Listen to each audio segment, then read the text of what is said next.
Peace, peace. What's going on, everybody? It's your man, DVS Imaad. I'm here with my girl, Just Joy. This is ImRealDvs right about now. um, First, I need to shout out to everybody in the group ImRealDvs. Y'all are so cool. I need to say that. Y'all are freaking bananas. There's two ImRealDvs groups if you want to join. The one that I'm talking about is ImRealDvs all lowercase. Come holla, come through real quick. But I need to shout out to everybody that's on Facebook. Shout out to everybody who watches later on YouTube. What's up, Anita? What's up, Daniel White? What's going on, everybody? Peace to all of you guys. There's a few things that we're gonna talk about today, but I need to let y'all know first of all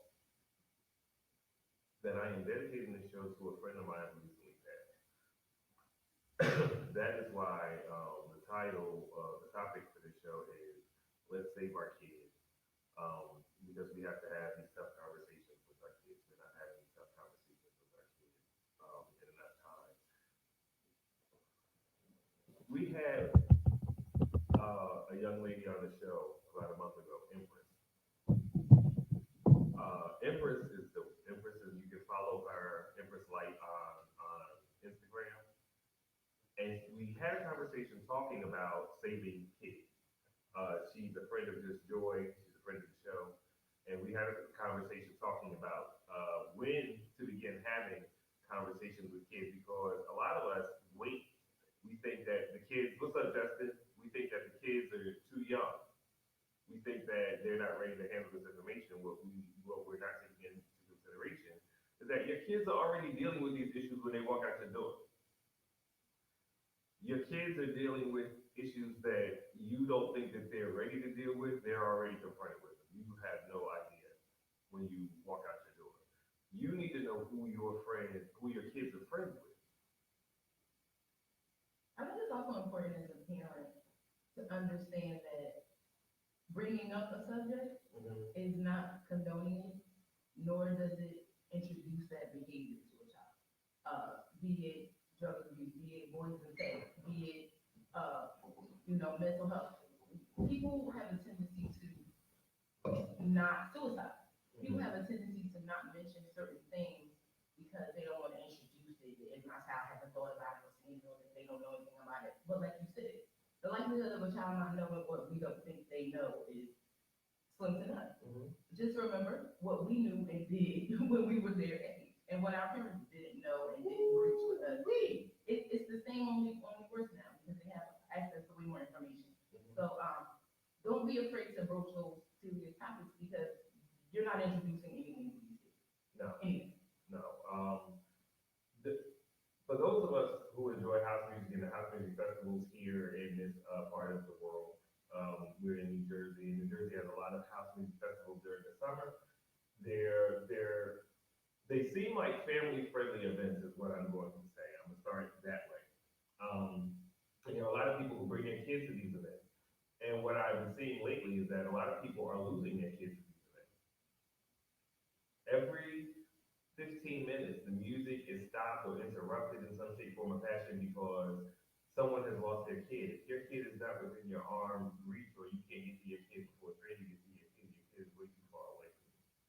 Unless your kid is by other people that you know is going to get them or something like that. You need to be mindful of those things. The point that you'll see where all of this gets to. But I need to ask this question for all of our, or begin to throw this thought out. Start thinking about how did you friend when you were a kid versus how you friend now? I'm using friend as a verb here. How do you friend? How do you pick your friends? How do you conduct your relationships with your friends that is different now than when you were a kid? The reason I say that is because many of us have grown up. Not all of us, but many of us have grown up. Now, when I was younger, if my friend was mad at somebody, I was mad at her. Don't speak to, if you wasn't speaking to my friend, don't speak to me. It was like that. Don't speak to us. Straight like that. I was watching Venom. It's a we thing. We. You know what I'm saying? Now, if my friend has a problem with somebody, that's between my friend and the person that they have the problem with. Because that's not how I friend now. I've grown up. You have to understand your kids have the information that you have, but not with the skills and experience that you have. So they may look and friend differently, but with a whole lot more information than you had when you were growing up. So the same experiences aren't happening to them that happened the same way when you were a kid. You need to find out what it is your kid is going through. You need to find out what it is, who it is they're hanging out with. Who are they friendly? And how? All of these kids that walk into these schools and shoot up the school had friends. There was somebody they were talking to. There was somebody who knew. There was somebody who they confided in. There was somebody who helped them plan. There was somebody who helped them write their little manifesto situations. There was somebody. There was a friend. Who is your kid friending? Because you can't always blame the parents. The parents aren't always around. Parents have to work. Parents have to cook. Parents have to do house stuff. Parents have to run errands. Parents have to be parents. They have to be responsible members of the community. So your kids aren't all, even if you have multiple kids, your kids aren't always just being influenced by the other kids in the house. They're now being just when we were kids, we were influenced by television, of course, and radio. But now we have this internet situation. Now we have these phone situations.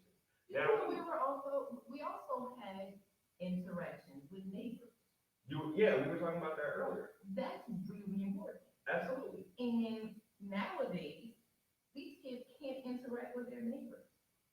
We taught them stranger danger. We taught them don't speak to these people. Like you said, our lives are so fast paced. I speak for myself. I'm in and out of the house. I may say hi to my neighbors, but I'm not having a conversation. Who sits on porches anymore? You know what I mean? So you don't see people passing by. You don't have that casual conversation.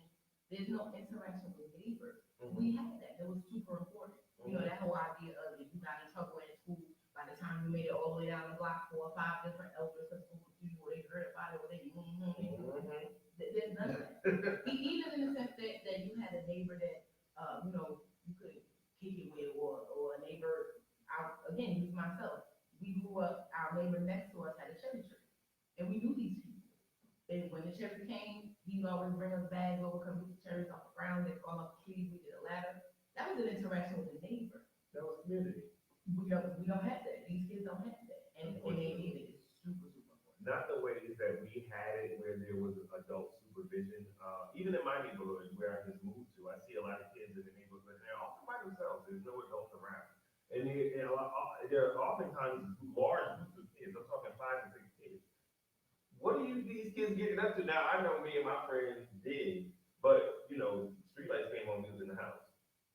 This is not that situation. I'm walking through my neighborhood 10, 11 o'clock at night sometimes, and you can see these groups of kids. And I'm not talking about high school kids. I'm talking about grade school kids. You know what I'm saying? So there are 6 families who don't know where their kids are. Where their kids are. know where they are, and are probably wherever that is. Or maybe the parents are home. And again, people always overestimate the fact that these kids have parents. You and I know that a lot of these kids are in placement. They may be in foster homes, so they may not be parents. Right. They could be in group home They could be situations. coming home to stay. Right. Or have a curfew, at a group home. Exactly. So they're just wandering the streets, getting up to God knows what. But it's up to us in the community to keep a watch, to be mindful, to be eyeful, to be earful of what is going on. A thought occurred to me the other day, and it's going to move me into my next point. A friend of mine was in a situation where his significant other was using drugs. And he would say, the significant other had kids and everything like that. And he's like, well, the kids, though, didn't live with them. So he's like, well, would he do this in front of his kids? Listen. Don't ask the question. We can't ask these questions anymore. We all have family members, most of us, for the most part. I don't think there's anybody who's watching this show or will see this show who doesn't know somebody who has been on drugs, hasn't been, who's not been on drugs themselves, may currently be on drugs, whatever. You have some experience with drugs. But that does not have to be the experience of your kids. Yes, it may be in their neighborhood, but they don't have to have the drunk uncle always at the party. They don't have to have the high father who never comes home. You can rewrite the story for your kids. Your kids do not have to experience the same things that are still making you make the choices that you make in your life because you had those experiences. You can make a different choice. You don't have to be of the mindset, oh, they're gonna have to deal with. No, they won't have to deal with it if you teach them that they don't have to deal with it. How about that? Begin to teach them that there are things that they don't have to freaking fall for. There are things that are unacceptable just because your friends do them. You have to teach your kids to own their own personhood. That's what you have to do. You have to teach your kids to be responsible in themselves, of themselves, for themselves. I think the key word is kid. Oftentimes we wait until they're teenagers To try and pull them up. Right. Mm-hmm. Or just try, even if it's not a pull up, even if it's just try to instill, okay, now it's time to talk about this, or now it's time to introduce them to that. Mm-hmm. Kids, we have to get them as kids, 5 and 6, like you said. If I'm reaching my 5 and 6-year-old, they're not turning into this grade school wandering neighborhood child that you're talking about. If I wait until they're a wandering neighborhood child, they're already a wandering neighborhood child, and I'm not going to be able to on that, like you said. So the younger that we address these issues with people in general, it's better. It's not actually a thought, but it's been a repetitive thought in my head. It's actually a Bible verse. Don't ask me which one because I don't know. But the verse has something to do with if you raise a child up in the way that they should go, they will not depart from it. And that's in Ephesians. As it might be in Ephesians, it could be in something in here. So whenever I see these kids wandering through the neighborhood, whenever I have these questions in my head, the thing that I'm wondering to myself is if their parents raised them up, because if you raise a child up in the way that they should go, they will not depart from it. But if you raise them up, well, you have to be careful how you're raising them. If you're raising them to deal with people who are on drugs and intoxicated and teach them that that is an acceptable part of life, that it's a tolerable part of life, that it should be a part of their life, that it's something that, I'm not saying that there aren't people who can drink socially and stuff like that or do whatever, you know what I'm saying? Like, those are all things that are in our society. So you have to learn to deal with them, but they are not things that you have to tolerate, and they are not things that you have to indulge in. Your kids do not have to go through all of that. Make a better decision. If not for you, then for your kids.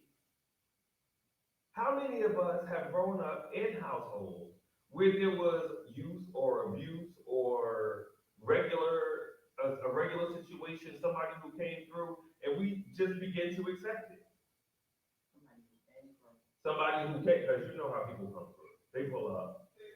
All of that whole situation, they do that whole thing. And because it's a relative, we tolerate it.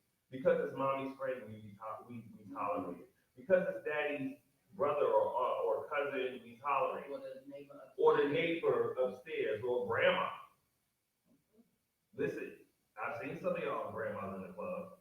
I know y'all grandmothers. I see you. And I to all the Miss Grandmothers. Listen, because when I was younger, my grandmother wasn't, and it's just my grandmother. I didn't even know grandmothers went to clubs.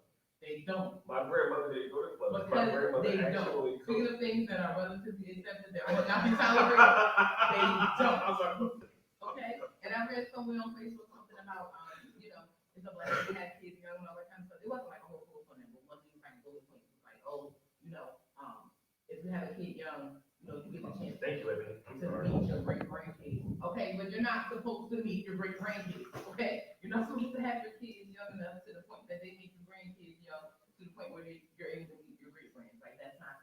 We've accepted those things, but that's not what we should be doing. I'm sorry about the style, y'all. At all. My bad. Here we go. We a little bit better. Hey, Steve. Steve's watching. We taking a technical break. I apologize. I listen. Like I said, for those of you who are just joining us, a friend of mine passed, and everything that I'm talking about is leading up to me dedicating this show to him. This young man was 29 years old. His mom, he's an only child, and I can't imagine. First of all, losing a child. Second of all, losing a child and you have no more children.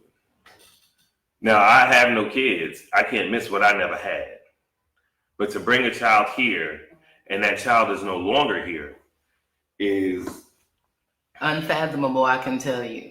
I couldn't imagine. Yeah, I really don't know what that is like. And it brings me to the reason for having these conversations and having these conversations with their kids. And I'm not saying his mother didn't have these conversations with him. I'm sure she did.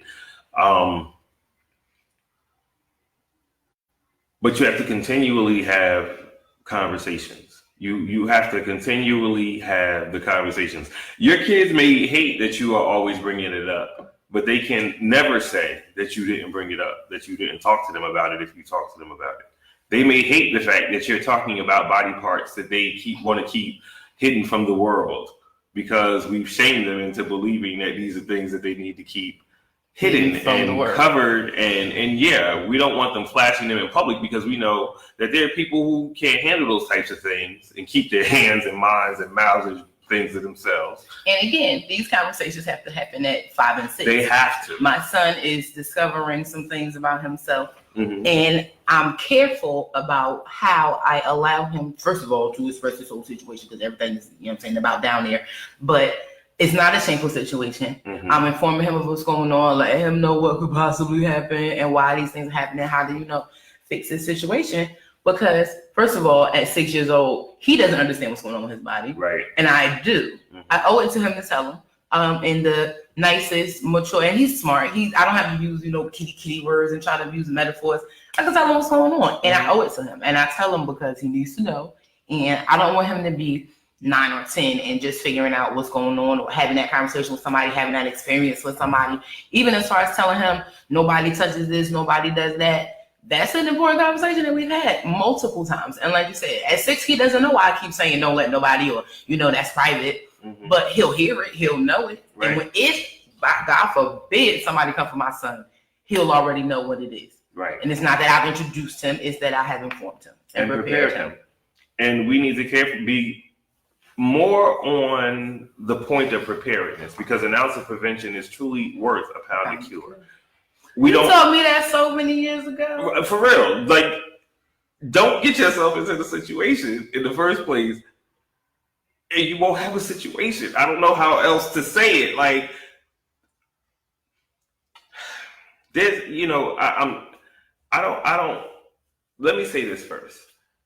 We shame people for things that we should not shame them for. And as a result, as a society, as a community, we don't get the information in a lot of areas that we need to get because people are afraid to talk about things because we have shamed them for however we have shamed them as a society into believing that we can't talk about these things openly and publicly. Shame people. Yeah, just like hurt people. And it's something that we need to change. We need to change how we're talking. We need to learn who we're talking to. We need to learn what it is we're saying and how what we're saying affects other people. We need to understand that fear is something that is translated. Fear is in the translation. When you talk to somebody about something, if you have fear about it, that's in the translation. When you give it to them, you're transferring your fear. Your energy, the energy of fear. You have to remember that you're doing that with your kids when you're talking to your children. When you're talking to them about their bodies, when you're talking to them about stranger danger, when you're talking to them about how to conduct themselves in school. When you're talking to them about their diets, it is not, and I'm not coming for nobody because I'm just not, but we can have conversations with our children about good eating habits. We can have conversations about not as much candy and not as much sugar and moving. And we don't have to have big old children, big old slow kids. We don't have to. It's dangerous for them, and as cute as they are, and as much as you know what I'm saying, we want them to be kids and we don't want to restrict their diets, let us do this. But it's not safe for our children to have so much weight on their hearts or on their knees, or even to allow them to begin that generational curse of obesity. Mm-hmm. Or not even paying attention to what you're eating. Mm-hmm. Just going to the bodega and getting whatever on the shelf for 50 cents and shoveling it into, which I just did before the show. But I didn't shovel it to my Shout out to the baked corn. I'm going to eat some actual food in the interim. Let's be clear. But I'm sorry, go ahead. No, but you know, in addition to all of the things that we shouldn't have to discuss with our kids, diet can and should be one of them. I know a lot of people who let their kids indulge in whatever and their kids and let them eat and let them do it. Yes, a little bit of that, but at the end of the day, we're again reinforcing generational curses of obesity when we don't at least talk about, you know, what the snack is. Have one of these, you know, maybe this is water this time and not juice or whatever like that. We have to have those type of conversations too. You need to, and my thought is, and again, parents of kids who may be overweight, this isn't an attack. Yeah, not at all. I was chubby, and I've always been overweight. From a kid growing up, I was overweight. Those of you who watch me and have watched my journey know that I recently lost weight, just like Joy did. Both were about 100 pounds apiece. I would say so. Yeah, 100 pounds apiece, dude. So we lost a person. Yeah, between us, for right, like for real. That's what the chair in the back is for. That's indeed. That's what the chair in the back is for. It's for the person that we lost. The person that we missed. I believe, and this is just my belief, and this isn't, I'm not saying that my mother abused me as a kid. That's not what I'm saying. So please, if y'all are watching this, and you know don't my mother, don't call her and say no bull crap like that. Yeah, my mother was an excellent mother. She was the only woman on the planet who could have raised this situation right here. But when you're raising a kid, my mother worked 3 jobs, oftentimes. She would work, you know, so my grandmother was oftentimes taking care of us. So my grandmother cooked the way that she cooked because she came from the South. They were poor, yada, you know, they did better when they got up here, obviously. But my grandparents raised 13 children. So they cooked just food. My kids to feed, so it's rice to fill you up, make sure your belly full, and potatoes and things like, you know, things like that. As you get older, we always have vegetables and stuff like that. When you get older, sometimes you're like, I don't want to do that no more. I didn't want to eat healthy. Didn't have that option. So. But I also learned that, you know, some of the stuff that I was eating wasn't the best for me. I have high blood pressure runs in my family. Obesity also it's obesity. I'm not going to water it down. I'm not going to dilute it. It's obesity. It also runs in my family. We have to be mindful. We have to get out. We have to walk. Because when you do that, you have to take your kids. You can't go off and get a sitter for little Rara and Shafiqua and you in the park trying to live your best life and get your sexy on so you can hit the club on the weekend and pull something. You can't do that. When I go to Weekway Park, there are oftentimes families, but they're very seldom this color. They're usually this color. And I'm not saying that they're white. I'm saying they're just not brown. Enough. They're often Latino. They're often Latino. Those are really the ones who I see who bring their entire family. The kids are out there. There's a stroller. There's Poppy. There's Uncle. They got the whole family out there to pull it together because I'm not gonna come out here and do something for myself and I do it for my kids. Why would you not take your kids with you? How many of y'all make the gym that you have paid membership to for however long? How many of y'all make sure that they got a daycare so that your kids can go? Did you think of that? I don't know though, because you have to hold the gym responsible. There should be toddler situations where they just keep them running and things like that. You paying a gym membership. Why can't you bring your kids right after work? This is family time. That could be family time. It could be some family time. It could be. I'm not saying that you can't have adult time and by yourself and stuff like that. What I'm saying is when you are setting up habits for yourself, remember that you have a kid too, and that your kid needs to learn these habits. If you bring a child up in the way that they should go, they will not depart from it. I was fortunate enough that I ran into people in college who started me on some routines. So when I tried to begin those routines again, it was a little bit easier. And then I ran into other people later in life who taught me other routines. Routines are so important. They are. Routines are so important. You can't fly by the seat of your pants through life, and you can't teach your kids that is the way to go through life. I remember working in the group home setting, and we had routines. They had a schedule all day. Chore time, study time, dishes. Dinner was at a certain time. And the kids always complain, why am I cleaning up after somebody else? Why am I washing somebody else's dishes? And I tried to explain to them, I'm sure you did a million times as well, it's not about necessarily what you're doing. It's the routine of doing it. Because when you get into the real world, you're going to have to wash some dishes. And I promise you, you're going to wash some you didn't make. And you're going to have to sweep the floor on some dirt you didn't track in. So let's just keep it 100. And it's not even about the skill, although that's part of it. But just a routine. Right. Because it's necessary. It's so necessary. And at 5 and 6, I know we're going to keep talking about my son because he's awesome. He has routine. Really and is. With him coming up on first grade this week, we are going to have new routines. That's right. That are adjusted to him adjusting. He's older. He's developmentally a little more ahead than he was. You can do some more. You will do some more. We'll have some different rules. You can help me write them, figure them out, and literally write them. But he's going to have new routines this week because he's in first grade. And I think the routines are another thing that's important with routines. And I think in this country, we kind of dropped the ball, but we're beginning to pick it up because I noticed many schools are starting earlier. They're ending later. They're trying to make the school year longer. Why can't the kids be in school all year? My son is in something educational all year. Why do we take them out of school or allow them to be out of school for months at a time? Very, very particularly in communities like this, where we are right now in Newark, New Jersey, many people can't afford to put their kids in a camp or some type of activity for the summer without assistance. So you oftentimes don't have a plan. If you're a mother with a lot of or several more than one kid, you usually have the older one watching the younger one for the summer. I'm gonna tell you what though, that's a paradigm that we need to start. That we need to. We have to shift. We have because I'm gonna keep it so honest. In Newark now specifically, shout out to my friend, I won't say her name because of where she works. But there's so many programs, and the program for parents, they literally, specifically, I'll speak this summer, they literally were begging people to sign your kid up. You still have time, bring your documents, we'll help you get it together.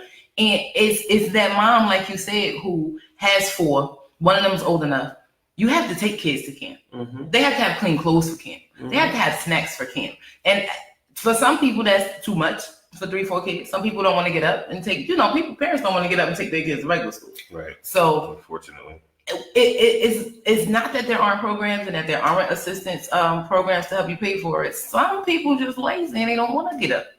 Right. Or they don't have, or want to spend, I don't even want to categorize people, but they don't want to spend the energy and the time and the resources to get their kid or kids to camp. And some people don't know that they don't know. Right.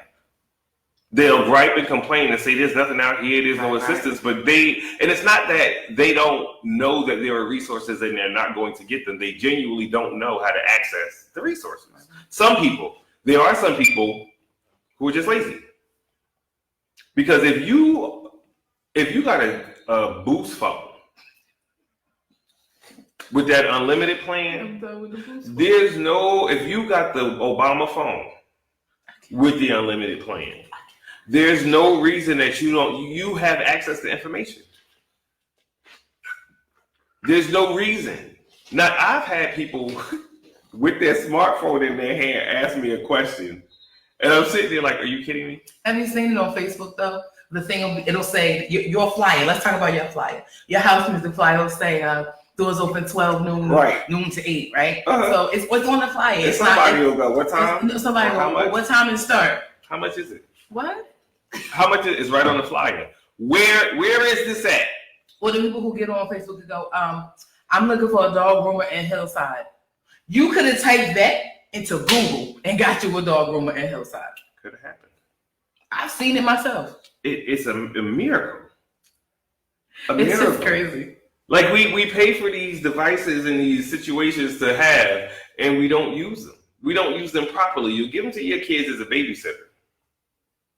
You'll sit in front of it and laugh and kiki all day on social media.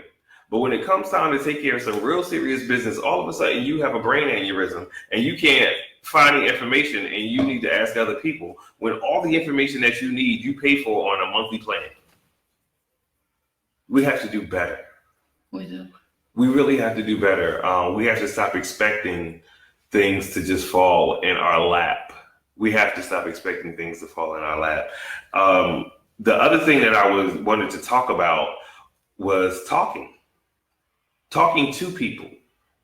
I was telling Joy earlier, like, for those of you who met me years ago, if you met me just hanging out in the club, you probably didn't hear my voice for a long time. You probably didn't even know I could speak. If you met me as an MC, you obviously knew I could speak. But I probably didn't say much when I came off the stage. I was probably in a speaker dancing or something. That's because unless I know your sense of humor, there's not a whole lot of conversation that I'm going to have for you. And that's not an affront. What it is I don't want to say something to offend you. I also would like to give you enough respect to learn what type of person you are so that when I open my mouth, I'm talking about something that you can, 1, relate to, 2, you find interesting, and 3, that you can converse about back with me. I think if I'm going to spend my time with you, I think it's worth it to give that to you. A lot of us don't take the time to find out who it is we're talking to when we're having conversations. And this is what I love, people who say stuff like this. I was going to do it. Because, sometimes you gotta address things the way they are. You know what I mean? But I love when people say, I treat everybody the same. I'm the same. Like, you can be the same all the time, but if you treat everybody the same all the time, you're the one with the problem. Because either you have friended a bunch of people who's the same motherfucker with a different face, or you're just a jerk who refuses to take the time to find out who your friends are. I don't have the same conversations with all my friends because my friends are different people. I can sit and I can talk to you every day and not have a conversation about certain things because I know those are things that just don't interest you. Why am I going to bring them up to you? I call it specializing in certain things, letting people specialize. I may have a friend who I can speak to about a relationship. Right. You ain't gonna believe what Shorty did, and she's such and such and such. Mm-hmm. I'm not gonna call a different type of friend for that because that's not what that friend specializes in.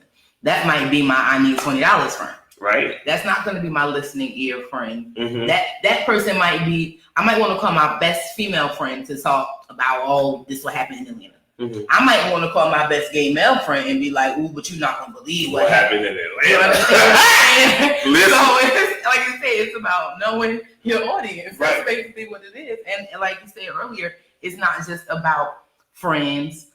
This conversation relates to coworkers, people family, in business, siblings in particular. Mm-hmm. Oh, siblings and parent-child relationships. Right. Because I'll tell you, personally, that's one of my most interesting areas in my life. And if y'all know my mama, y'all know why. Love her to death. But that's a common. See, this is the beauty of the radio. Mm-hmm. You bringing it up again. You're not introducing it to anybody. I'm not. It is a common experience in this community. Because a common experience. What I find out is when I do talk to people about it, the people who I do talk to who about you select to talk to come through. Yeah, those people often say something like, "Oh, yeah, YouTube, well, my mother," which tells me that we need to start changing the dynamic again. We need to change the dynamic. And how we do that, you need to learn who you're talking to. There's one thing, and my mother and I had this conversation a couple of years ago.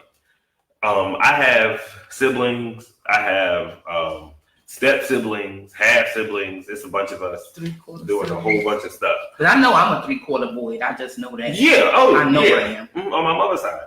That's the only one. Right. For those of you who have children of both sexes, there's something that you should realize, and there's something that you and you do it, but you really need to pay attention to what you're doing and how you're doing it. If you have a male child and you have a female child, you treat them differently. You are not going to let your daughter do exactly the same things that you let your son do. I want to say it's almost parentally impossible to treat a male child and a female child the exact same way. It should be. And if you think that you are doing so, I'm going to say, now mind you, again, I don't have no kids, so I'm going to say whatever the fuck it is I want to say about it. But I am somebody's kid. So I do have a perspective on it. If you are treating your male children and your female children the exact same way, you are parenting wrong. If you are treating the males in your life and the females in your life the same way, you are relating incorrectly. And you might even be doing so if both of your children are the same sex. Like you mentioned earlier. We're gonna get to that. Oh, I ain't want to rush you. That's okay. Just like, I be doing that. My bad, Taylor. Right. People in general are different people in general. So you could have twin girls and still have to or should differently. Now, I'm going to say this, and this is a generalization, and if you don't agree with me, let me know in the comments. You can email justjoy973@gmail.com. If you don't agree with any of the thoughts or statements presented here on our real retired people's baby. Yeah, I'm real retired people. No, I was gonna say ImRealDvs. That's my favorite. Yeah, it is. If you that should be the new are talking, I'm real retired. Oh, we'll talk about it. When you're, and I like, again, this was a conversation that I had with my mother, and it was a conversation that I believe that I needed to have, and it has lowered my level of frustration. In raising a man, and my mother did raise a man, men hear information a little bit differently. We don't just begin to listen for the sake of listening. If you come to a man, and I mean a man, I'm not talking about the male. I'm not talking about just somebody with a penis. I'm talking about somebody who has taken the time to develop himself as an individual in respect to his society, his family, his friends, who has a bit of self-actualization about himself. That's what I'm talking about. If you come to a man with a problem, the first thing that man begins to do is he begins to find a solution to that problem, particularly if it's a female coming to him. But just in general, if you come to a male with a problem, expect him to figure out a solution to the problem. If you're going to come to the man and you need to vent, you may want to begin with, I'm just venting. Set the stage for what it is you want. Because if you begin with the problem and he begins to give you a solution, and then you're mad because you didn't ask for a solution, all you wanted to do was talk about it, and now he's frustrated because he's telling you what to do, but you don't want to do it because that's not why you came to him in the first place. Call your girlfriend, sweetie. Call your girlfriend. It's not that he won't listen to you. You didn't set the stage. Set the stage for what it is you want. This is your life. The curtain is up. Because if I hear you correctly, me being a woman listening to you as a man, because I'm gonna leave that part out for real DVs. I just had a sneak peek that I will put in the group. I'm real DVs. So you could catch us there, and I'll tell you what was just for real in my mind. But as a woman listening to a man, what it sounds like to me is that a man's switch when they hear something in their ears flicks onto solution. Mm-hmm. Because men are like that. That's how they're wired. We're fixers. So whereas, again, it doesn't matter if you're talking to your son or your boyfriend, your baby dad, or your male coworker, you can't expect them to flick on the emotion switch, the caring, feelings, listening switch, because that's not where their switch goes to first. Immediately. Okay. I can do that. I just wanted to be clear. Tell me if I'm wrong. Please tell me if I'm wrong. If there's anybody who has a different experience, I would love to hear it. That, but that's good. I would really, really love to know that. But it's just the experience that I have had, particularly with, and anybody who knows me knows that I have a lot of female friends. Most of my friends are female. Like 90% of my friends are female, just about. So, just over the years, I have come to understand when they begin to talk about a problem, now I have friends who are more self-actualized females who will go, look, tell me what you think about this. Well, I wonder when and then I know, right. Then I know you need a solution. If that's not said, then I need to listen. Because I'm learning. I had to because you're learning who you're talking to. Right. I had to because I had to learn who it was I was talking to. There are some friends of mine I already know when they call. They okay. I need you to show me how to do this. I need you to walk me through this. I need you to, that I understand. That's what you want immediately. No, you can't talk to everybody the same. And like Joy was saying earlier, just to take it off male and female, just in general, people. If you're not paying attention to the people who you're around enough to know which conversations you need to have, that's why there's so many memes on Facebook about people's relationships and I wouldn't have hurt you like that because I'm a real caring person and I wouldn't do, all of this stuff. And I be sitting there some days and, people think it's profound. To me, it's common sense at this point, or it should be for most of us. But the other thing is, you have to learn that everybody's not going to treat you the same way that you do. But you would know that if you got to know the people who you were talking to. I had a conversation with a young lady, 23, 24. And she had just gotten out of a breakup and she was upset and she kept kind of going back to, I told her my story. I told her what had happened and, she still hurt me like this and all this other stuff. And I tried to make her aware that it wasn't about her. Mm-hmm. That it was about her. You know what I mean? Not about her at all. Yeah, you really need to pay attention to your audience. You really need to know your audience before you begin to open your mouth. If you're not taking the time to know your audience, you can't be surprised when you're not received the way you feel like you should be. Or the other worst things that happen, the other even, horrible things that happen, your information is taken and filtered through somebody else and comes back out in a way that you didn't intend it. Or your information is taken, because it's always going to be filtered through somebody else. Please know that. Once you put it out there, there's no way for you to retrieve it from inside their head. And now every experience that they've had, every thought that they've had is now attached to whatever it is you said. And when it comes back out their mouth, it now has all of that on it.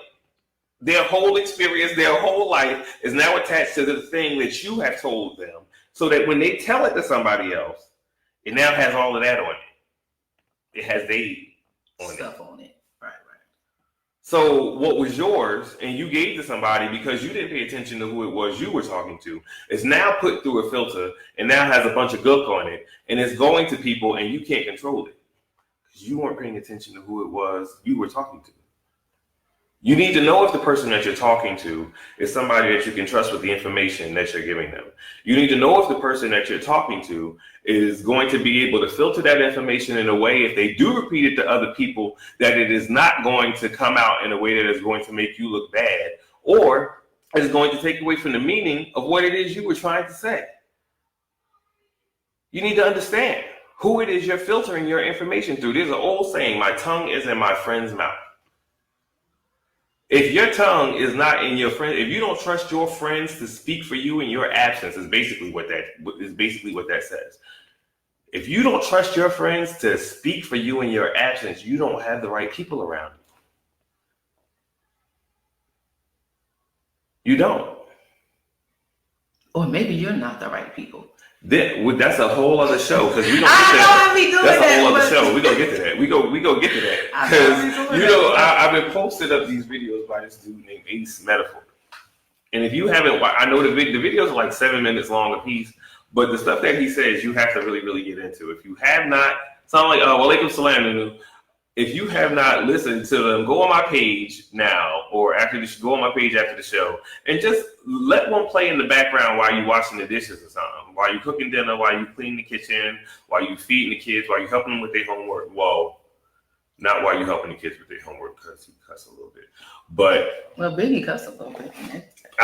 Use your discretion, but don't use my discretion. I only got 2 left. You don't need one of my discretion. But listen to Ace Metaphor and what he's because the videos that I've seen are all about relationships, but they're not just the relationship that you're having with the other person. It's the relationship that you're having with you before you begin to have relationships with other people. Like a lot of us, I love this phrase, and it's a common phrase, but it's not one that I've heard in this context. When we begin to seek relationships and we haven't done the work on ourselves, we cheat the process. If you begin to have kids before you learn who the person is you're having kids with, you cheat the process. If you get married to somebody, not knowing who exactly they are, I don't know how many times I've heard, oh, I didn't know they were X, Y, and Z. If you get until married after. not knowing who exactly But you are, then listen, you got a problem. and that's the other part of cheating the process, because you can't be ready to be in the relationship if you're not ready to be with you. But that's a whole other show. You've heard that over and over again. We'll explore that in depth at another time, but that's the basic truth. You can't cheat the process a lot. You can't cheat the process when it comes to relating to people. You have to do the footwork and find out who it is you're talking to. You have to know not only who you're talking to, what you're talking to that person about, how it's going to be received. You can't, and I'm not telling you to try to anticipate it. What I'm telling you to do is pay attention. I would tell you to try to anticipate it, because then you can get the best results.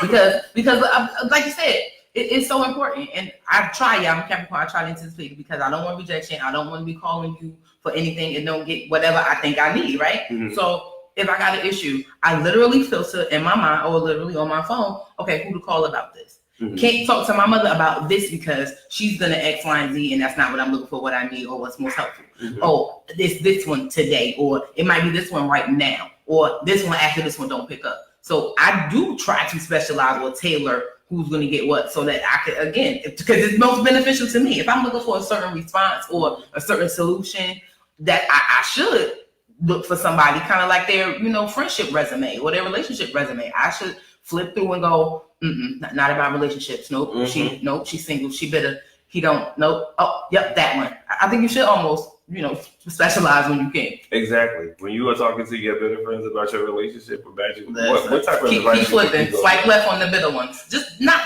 because, when you single, you can't talk about relationships. That's not why. Just get past that energy is where I'm going with it. Yeah. Just like if you were talking about money, you're not going to talk to broke people about how to make money. You're not going to talk to employees about how to be an employer. When you were speaking a few minutes ago about, talking to people and stuff like that, it came in my spirit that you can't even tell people certain business plans. When you were speaking about your tongue being in your friend's mouth, you can't even say certain goals or business plans or next moves to certain people, because like you said, when it comes out of their mouth in whatever circles for whatever reason, you can't do that either. No. And business is so important. Energy attached to your plans. Let your plan, those are things that you need to keep quiet. Things like that, your dreams, your desires, the things that are most dear to you, those are things that you really shouldn't tell anybody. Get you a nice little book with a lock on it and write it down if you got to get it out. But there's some things that you just shouldn't tell anybody. And there's a man that where I lived before who told me this story. I'm gonna share this with y'all. We're gonna get out of here in a little while, but I'm gonna share this story with y'all. This was this man had to be in his 70s 10 years ago. So he baby white age now. Exactly, but born before sliced, he's literally older than sliced bread. I'm done. Yeah, so he was living in the South. I believe it's somewhere in the Bible Belt. Don't start me to line where, but at the time he was living. It was segregation at the time, and he had gone into one of the stores in town, and the man said something to him unwise.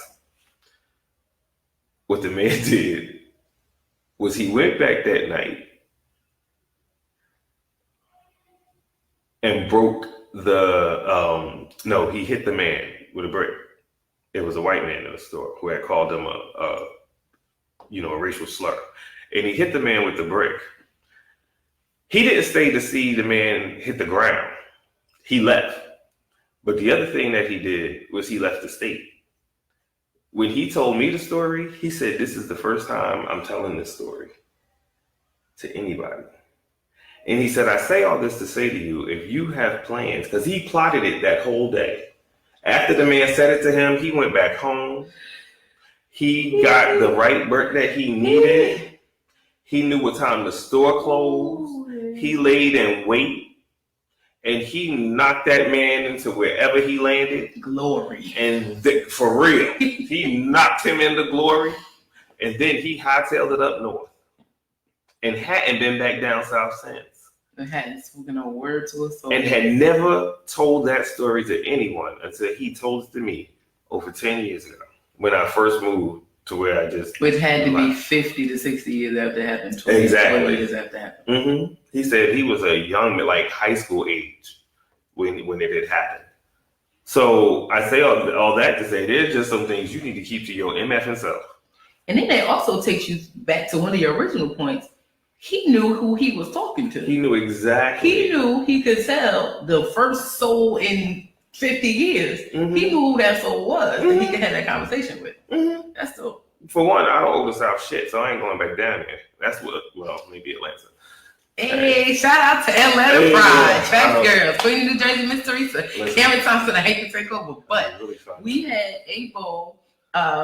It was amazing. It was a lot of work and a lot of play, but again, the Queen of New Jersey does it again. She was outstanding. Shout out to Miss Teresa. Miss Teresa, Cameron, Angie, a few other people. I'm not gonna say names because I don't know if people knew he was there, whatever like that, because I know who I'm talking to.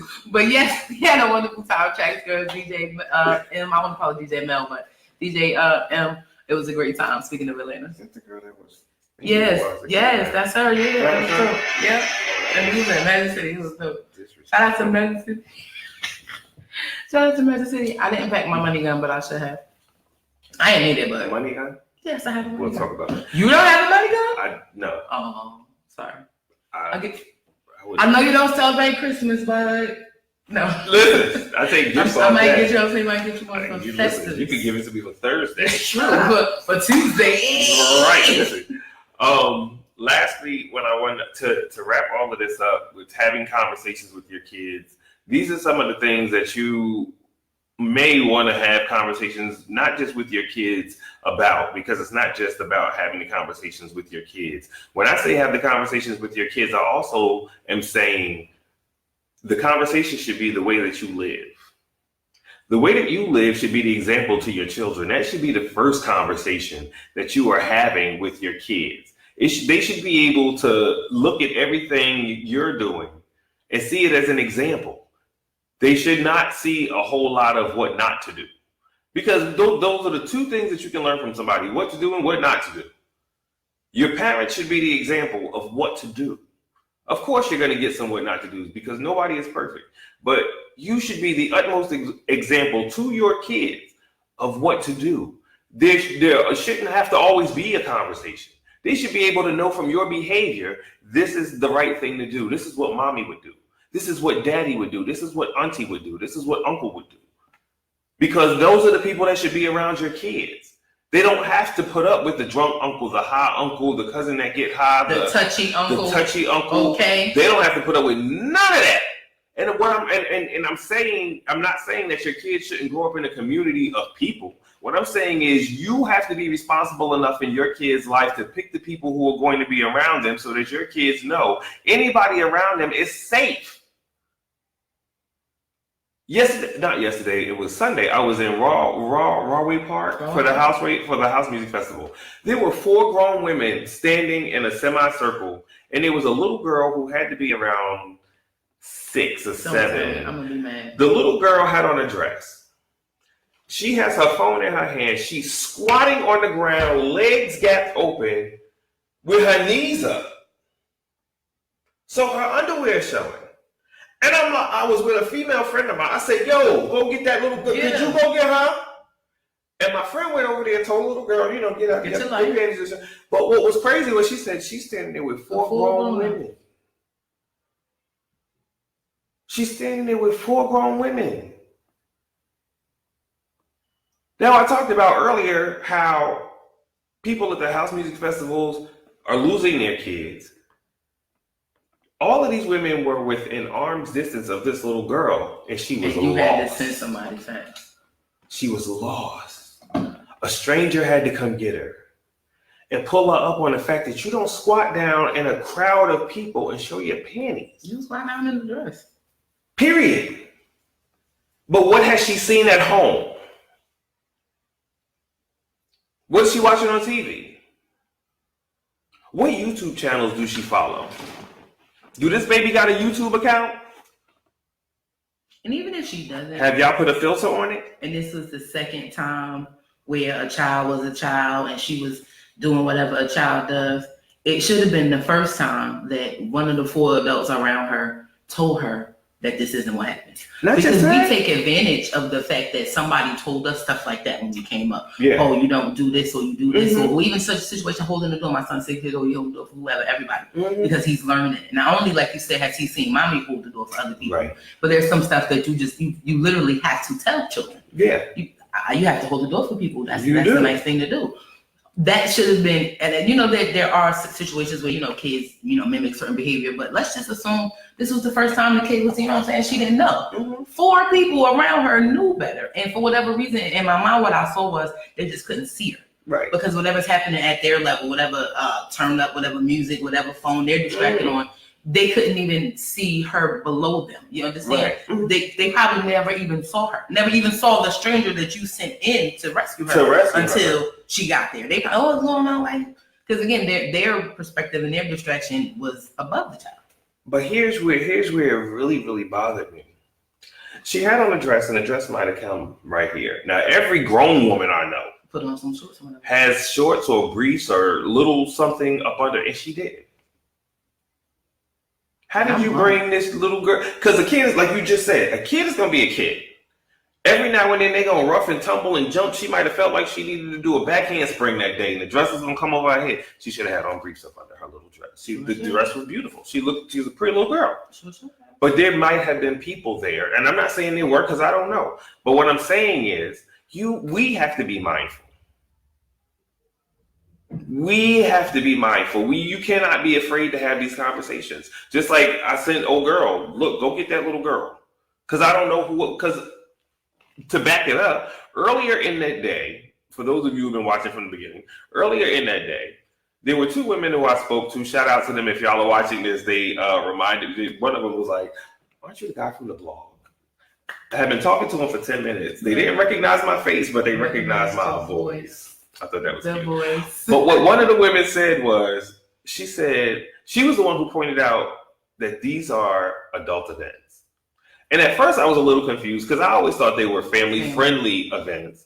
And to some degree they are, but for little kids who are impressionable and who still mimic behavior and haven't quite discerned what's acceptable and what's not acceptable, they're just trying out everything they see to see the reactions. You can't do all the things that we do as adults on the dance floor with one another in front of little babies and not expect to see that behavior again manifested in their behavior. If you raise a child up in the way that they should go, they will not depart from it. Some stuff just isn't for kids, even if it is family friendly. It is. You know, I like having fun without my son. It's a secret, don't tell my mother. Right. But I like to listen to music without him. There's a different type of fun without him. for adults. Absolutely. And the house music community are caring, lovely, helpful people, community oriented, but they grown ups. We're adults. And we at the like end of the day. to do grown up stuff. It's a festival. We should. Even a lot of some people, of the music, you know, is grown up in nature as it should be. As it should be. Yes, Lord. This isn't the Paw Patrol. We have this thing that we're done. Shout out to Monique Bingham. If somebody tag her in this video, I will love you forever because I need her on this show. But yeah, Monique Bingham, he said. Yeah, she was just in the East Orange, Elmwood Park. That the lady in all black. Yeah, I need her here. That statuesque diva.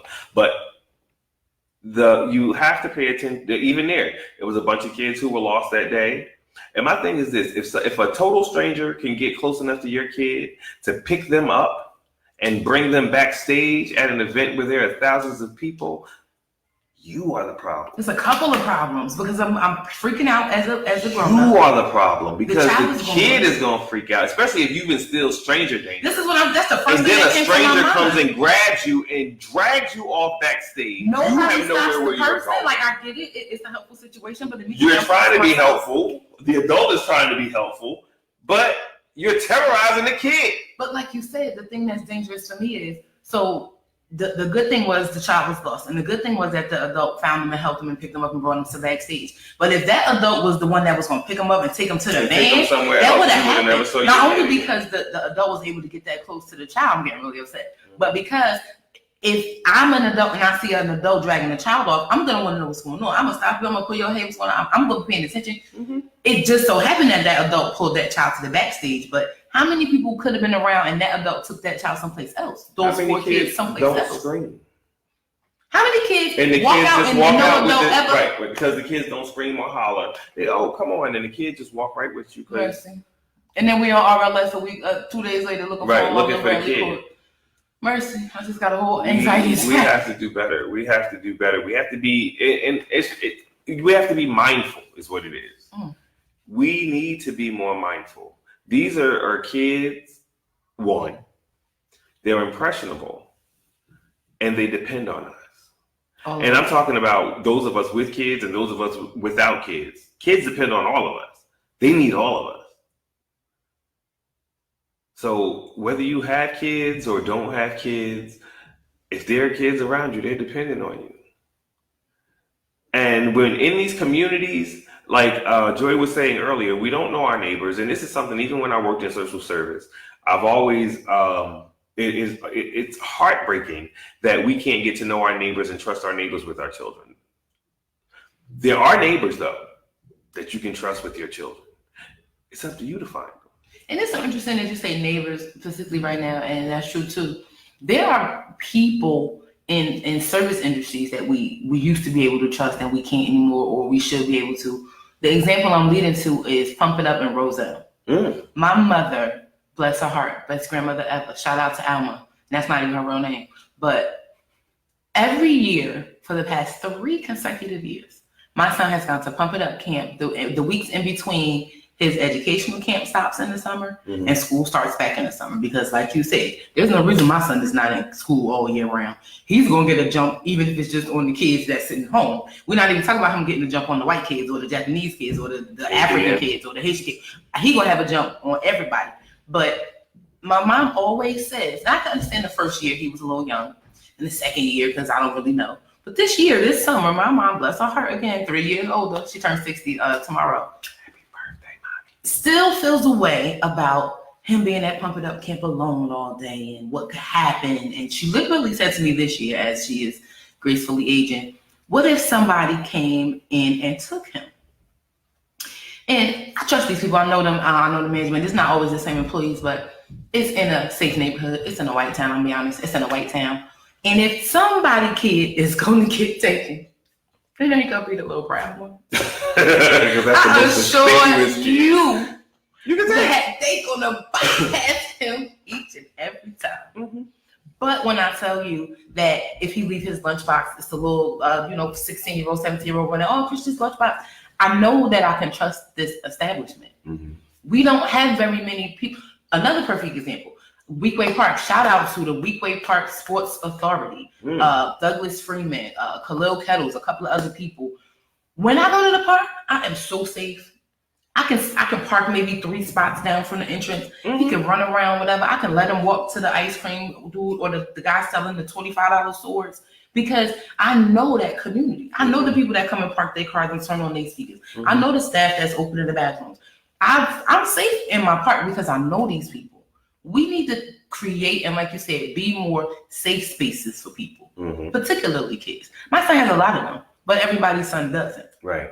And you have to create them for your kids with other people, like-minded adults, like-minded individuals, like-minded organizations. There are plenty of them. But you have to reach out. Get the smartphone that you're paying, that you done bedazzled the case and the screen is broken. Whip that son of a bitch out. And go for some camps and community organizations for your kids. Tennis. Anything. They're starting, I'm going to plug right quick. There's a fall session of tennis starting at Weekway Park Sports Authority. Shout out to LeVar Nelson. 6 to 14, 6 to 12, something like that. But it starts on September 14th. My little brother, who is my example for a lot of things that I do when it comes to my son, never had tennis available to him at 6 or even 16 years old. So please understand my son will be in tennis. I know that's right. Because he can and it's available. Maybe people didn't know about it until now. I'll put it on my page. We'll share it. But it's another thing that kids need to get involved in. Another sense of community. Another part of the village. Like you said, there are people who will keep our kids safe, but we have to find them and we have to create them. And then we also have to not just trust that they'll keep our kids safe, but engage in a community. Right. It's a community engagement. I'm not just dropping my son off at karate. No. Volunteer for an hour or 2 a week. Listen. Give back. It's not a lot. It's not as much as you think it is. That's the important. If you've been watching the show from the beginning, that's what we were talking about, routine. Once you begin a routine, it no longer becomes work. It's not something that you have to think about. It's something that you're just going to do because it's part of your routine. You won't think about going to the community center every Wednesday at 6 p.m. with your son and daughter because that's part of the routine. The kids are going to remind you and you're going to go because it's part of the routine. We have to begin to do this. And as Joy was saying earlier, there's something that you really need to understand if you have kids today. Your kids are on a world stage, not just the United States stage. Even with all of this craziness that's going on with immigration and everything, there are plenty of other kids from other countries who have advantages that your kids just don't. And I'm not talking about physiological or mental. I'm talking about the structure of their families. I'm talking about their values. I'm talking about their routines. I'm talking about the way that they communicate with their kids. They have the conversations with them about what is important. They do that. They don't waste the summer letting their kid run around and chill. Chill when you get older and you can afford to chill. That's when chilling is really real. I'm not saying kids can't run, jump, and play. That's not what I'm saying. What I'm saying is there'll always be time for that. I still will go get on the swings. Don't have a problem with it. But you really need to understand that your kids are on a world stage. Their competition is not just rah-rah down the block. If you think that your kid is excelling, there's another kid that's doing twice as well, twice as fast, who is studying twice as long. It's so serious. And who don't take the summer off. And that's who's coming to first grade. That's tomorrow. Listen, that's who's showing up in the dirty shoes, in the uniform pants. That your kids gonna clown because they got Jordans or whatever. Hair ain't really cut, but he coming to school ready to take the SAT. All of that in third grade. Last story, and we gonna get out of here. There was a young lady. This is a true story. I just told her just now. Young lady I went to school with, and I'm gonna say her name because if anybody knows who she is or where she is right now, I bet you she's probably a doctor somewhere. But she was from India. Her parents were from India. Her name was Tanuja Kumari Ramasubramaniam. I had to learn that because that was important to me because I needed to know who I was talking to. Mm-hmm. This was a very quiet young lady. Again, she wore the same polyester pants with stains every day. She wore the same red sweater just about every day. She probably had the same box lunch every day. The little blouses, she brought her lunch every day. What we didn't know as kids, the kids who were clowning her, who were teasing her, who ignored her, even the kids who picked fights with her, was that both of her parents were doctors. Filthy rich, I'm sure. They had 2 or 3 daughters, and they lived up in Ivy Hill. So they weren't, destitute. Right, exactly. They had some substance to them. But it wasn't about balling out of control. It wasn't about the Gucci, the Prada, the name brands. Their daughter was the valedictorian. Her whole high school career, I'm sure. She was the valedictorian. Because her concern was not with what she had on. She was coming to get an education. Her parents understood that. They instilled that in her. And she carried it out in her life every day. Did she not depart from it? Listen, if you raise a child up in the way that they should go, they will not depart from it. But I'll tell you this one little heifer thought she was going to do something to her one time and got in that face and that bitch whooped her ass. Smooth like that. And don't sleep on anybody. Don't sleep. Because somebody is quiet or something like that, don't sleep. You really need to know who you're talking to. Learn who you're talking to before you open your mouth. Before you open your mouth for anything, before you open your mouth to talk to that nigga or that dude, that chick, and what I mean, because you're going to have to talk to them to get to know them, but before you decide to be in a relationship with them, before you decide that you are going to be in some sort of committed situation with them, learn who they are. Even before you decide to exchange energies, be it committed relationship, be it a sexual energy, even that chatting on the phone stuff is exchange fluids. How about that? Before you decide to do that, learn who it is. I'm not against recreational situations. If you want to do that, handle it. I'm not saying that, but know that comes with something. If you're able to handle it and you grown, handle it. But if that's not what you're looking for, then don't expect anything else to come from it when you jump into a situation thinking you're going to make it be something that it's not. Learn who you're talking to. But we're going to get out of here. I thank y'all for watching. I love you for listening. I'm Real Devious. This is Just Joy. We going to get out of here. We thank y'all for watching. Share the video. Like and share the video. Like, comment, for a share, limited time only. Liking this video will be absolutely free for the next 24 years. Years. You can share this video now for the low price. If you like it, we'll let you share it for free. You can. Unheard of deals only on retired people's behavior. Free likes and free shares. You can't even get that at Popeyes. No. Man, fuck that chicken sandwich. And all of it. The chicken, the bun, all of that. They got y'all. They got y'all on free advertising and everything, but that's another show. Shout out to the chicken. But we out of here. Just Joy. I'm Real Devious. And we'll see you next Tuesday. Right here. It's GS Radio. I'm Real Devious. We're gonna go home right now. Let's go. All right, we're gonna go. Deuces. Bye. Thank you for tuning in. That introductory offer of free likes and free shares is also applicable to anybody sharing on my Facebook or my Instagram. You can like and share.